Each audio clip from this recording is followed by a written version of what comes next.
So we're going to go over the tracking portion of the production room. So we just went over the how to set up the PA aspect in a different video that Dante did. Now we're going to go over how do you get your stuff into Pro Tools. So when you launch Pro Tools or create a new session in Pro Tools, there is now a 8-track band template. So if you do create session from template, that's going to be the fastest way to get you going. Since your automation system like 16-bit 44.1 files, that's what we're going to record in. Just keeps everything in the same format, makes it nice. You choose your, because you opened a template, you're going to be prompted to save it as. So, you could say, whatever the band name is and the date. So, Lucius 14/02/25.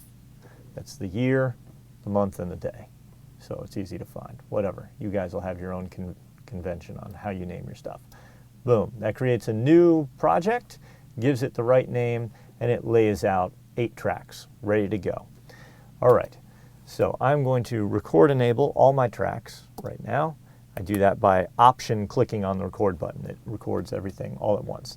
And you'll see that by default in this template, the tracks are labeled LS9 mix 9, 10, 11, 12, 13, 14, 15, 16. Oh, haha, 17. I'll fix that. Okay, so it'll be 9 through 16. All right, so down here on the console, at the moment, I have a microphone plugged into input number 1. All right, so I'll turn that up a little bit just so you can hear that I am in fact there, and we see our meters coming into the console. So this inputs 1 through 12 are fed from the snake in the other room, as we discussed in the other video, okay?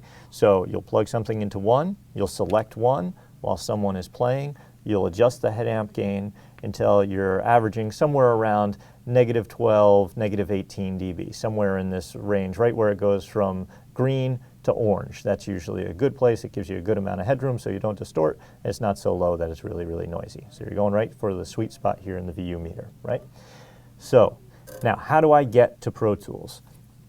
When you select the channel and you go to the home page, so what we see here is all the settings for the channel that we have selected. I know I'm on channel 1 because it says channel 1 right up here in the corner. A good way to double check myself. And I see that my select key for channel 1 is lit.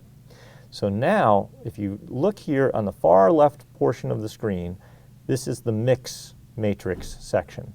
So the way we have it set up, input or output number 9 is fed from, or Pro Tools input 1 is fed from output number 9. So this is 1, 2, 3, 4, 5, 6, 7, 8 channels of Pro Tools. So if I want to route to Pro Tools, I just move my cursor over here, and if we watch on the screen, as soon as I assign to output 9, boom, there it is on the channel labeled mix 9. Okay, if I want to go to 10, I turn it on, and look at that, I'm going to 2 places because I've got 2 outputs selected on my channel. All right, and I could run one mic to all 8 channels if I wanted to, but that's not actually what you are going to do most typically. What you are going to do, because you've got 12 inputs and only 8 destinations in Pro Tools, you're going to probably take, like, say, 4 drum mics, so kick drum, snare drum, and the overheads, and maybe you're going to run that to 1 Pro Tools channel. So you've got 4 mics, but they're all going to 1 channel. And this way you're going to be able to take, ultimately you've got the 12 mics for a band, and you're going to be able to get all of them into Pro Tools. You're just going to have to make some compromises of what do you want to group together. So how would I do that? I would say, okay, well, my bass drum is in channel 1, so I select channel 1, and I route that to 9. Okay, and I see it's coming into my first input in Pro Tools. Then I would go to my second channel. I would select channel number 2, which maybe that's my snare drum, and now I'm looking at the channel 2 input, and I would turn that on. So now that is also coming in to channel 9.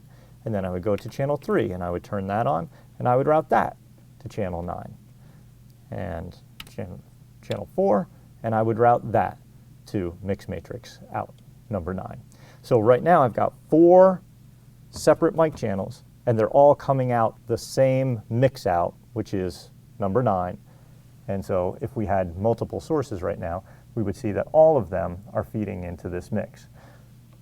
I then balance between them just by doing a mix. Whatever I hear through my stereo mix is the blend that will be running to tape. So I just adjust my balance. I balance between my kick and my snare and my overheads or whatever I want. It sounds good to me in this room. Great. That's the way it's going to be tracked. You know, it's a bit of a compromise. You are definitely mixing them together, and you're going to have to commit to that mix. That's what you're going to have to work with down the road, so be a little bit careful. But it does allow you to get more microphones, 12 microphones, into 8 record channels. It's up to you how you choose to group them and how you choose to blend them together.